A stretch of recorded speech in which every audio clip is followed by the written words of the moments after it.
10 bodybuilders who took it too far. Wishing you all a good day. We welcome you all to another banging video on your favorite YouTube channel. First of all, to other fresh viewers, all greetings to you. We'd like you to subscribe to our channel and first press the bell icon to get notifications of freshly brewed videos.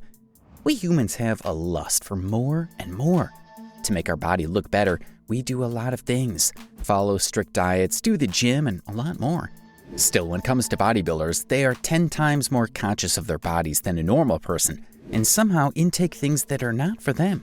In this video, you'll see 10 bodybuilders who took it too far. Number 1, Trevor Smith. Officially starting with the first bodybuilder who took it so far.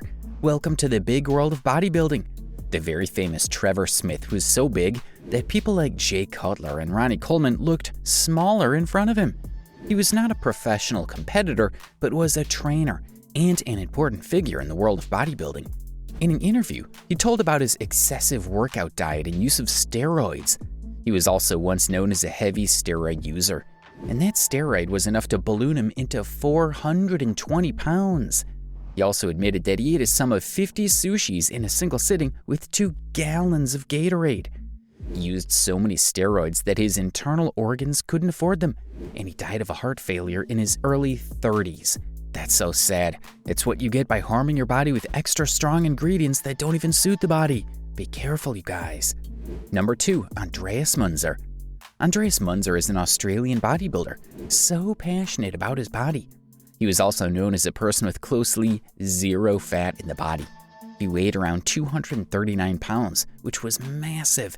His ultimate possession of bodybuilding caused him death at a very young age of 31. Doctors found in the autopsy that his body had 0 fat and had a lot of different drugs in the system. His heart had grown twice the size of an average heart, and his liver had big tumors. He died of heart and kidney failure. Being passionate about anything is understandable, but when that passion causes you to maybe die, and you know what, leave that dangerous passion. You only live once. Enjoy and not burden yourself with the weight of passions. They're to enjoy and follow, not to die from. Number 3, Nicole Bose. It must be difficult for the people of the last generation to forget the lady bodybuilder Nicole Bose, for she was much bigger than many of her male competitors. Nicole Bose was a lady of 224 pounds and a height of 6 feet. Again, like all other bodybuilders, she decided to risk her life with excessive use of steroids, which gave her all the masculine features. Nicole was admitted to the hospital in 2006 after excessive use of steroids. After a while, she was again taken to the hospital due to a stroke, by which she was brain dead. She took life support but still couldn't make it to stay alive. 52-year-old Nicole was said to have died of a stroke, but the real reason for the death was the steroids. How easy people risk their lives knowing they wouldn't get it again. Number 4, Anthony DeRazio. Anthony DeRazio, better known as Mr. Rhode Island 1998, died of a congenital heart condition in 2006. He ballooned to 535 pounds. His doctors advised him to cut off his excessive training, but he didn't listen to them and died a day before the competition in 2006 while practicing poses. He lost his life for the damn physique. What did he get then? A painful death, and what? Please be kind to yourselves. Number 5, Gregg Valentino. Now we have the man whose arms explode. You might have heard of him. We're talking about the biggest freak, Gregg Valentino. The excessive use of steroids and synthol made his arms look unnatural, and they eventually exploded. Ugh, what a pain. Do you know the reason why Gregg started bodybuilding? Well, it was the fact that he was only 5'5" and small, which made him feel disgusted with bodybuilding. In an interview, he stated that he couldn't be taller now, so he would become the biggest freak ever. To me, that's just stupid. If you don't accept yourself in that natural form, you will always be underconfident, and everyone will hate you. Being big causes what? The arm explosion. At least if you had accepted yourself, you wouldn't have suffered such pain. Number 6, Dean Wharmby. Now we're talking about the person who died, and his life gave a public service message to all the bodybuilders and gym freaks about not being harsh to themselves. Dean Wharmby died of severe liver cancer. He claimed it was because of his excessive diet of 10,000 calories a day, including all junk and drinks, to become the perfect bodybuilder. It was not the only reason for his liver cancer. Also, a large number of steroids were present in the system, which was responsible for rotting the organs. He was left with 10% of his old physique in that critical treatment. The doctor who examined his body gave a message to the young bodybuilders to be away from the risk of steroids and synthol. Number 7. Romario dos Santos Alves. Have you ever heard the name of that cartoon superhero, Incredible Hulk? Well, Romario dos Santos Alves lengthened himself to look like him. He injected himself with synthol, steroids, alcohol, and even an oil cocktail. Yes, it's for real. Doing all these cartoon things, he gained cartoonish results. He got so addicted to injections that he couldn't survive without them. He almost lost his arms and life. He said in an interview, "I remember the doctor told me they would need to amputate both arms. They said everything in there, all my muscles were rock." He luckily didn't die of it as doctors saved him, but just imagine if the muscles became rock, what would have happened to the other organs? Number 8. Oli Cooney.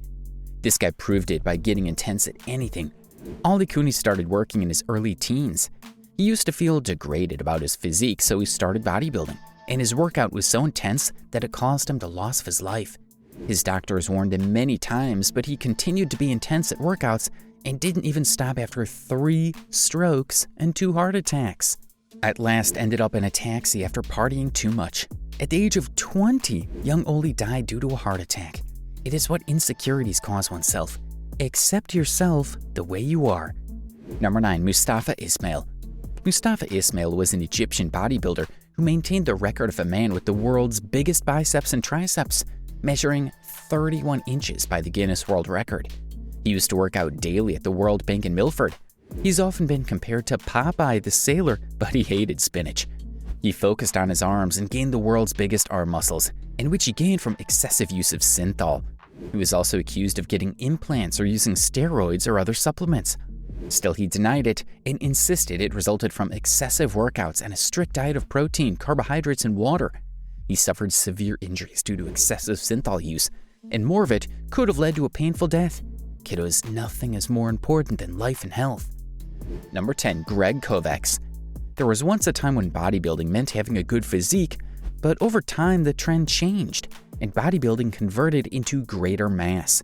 People like to grow bigger and bigger in terms of mass, adding every nutrient in their diet and remembering that all nutrients are not for you. Gregg Covecs was one of the most aspiring bodybuilders of his time. He was the idol of all the young bodybuilders, having biceps of around 25 inches, a chest of about 70 inches, and legs of about 35 inches. He is the biggest bodybuilder to step on the Arnold Classic and the IFBB Mr. Olympia stage. Due to those extra dose of supplements, he used to sweat a lot, like unimaginably a lot. And that overdose of supplements caused him heart failure, and he died of it on November 22, 2013. He won many competitions, but couldn't win the battle of life. Lesson to learn: a good life is better than heart failure. That's all in the hand of that majesty, but we're also responsible for some things. To all the gym freaks, don't play with your internal body for the sake of a good physique or fuller muscles. What would you do with your body when you're dead because of a dangerous ingredient entering the system? Eat good, maintain a good lifestyle, and enjoy good health. Give it a thumbs up if you liked the video, share it with your gym freak friends and family members, and enjoy the day. Bye-bye.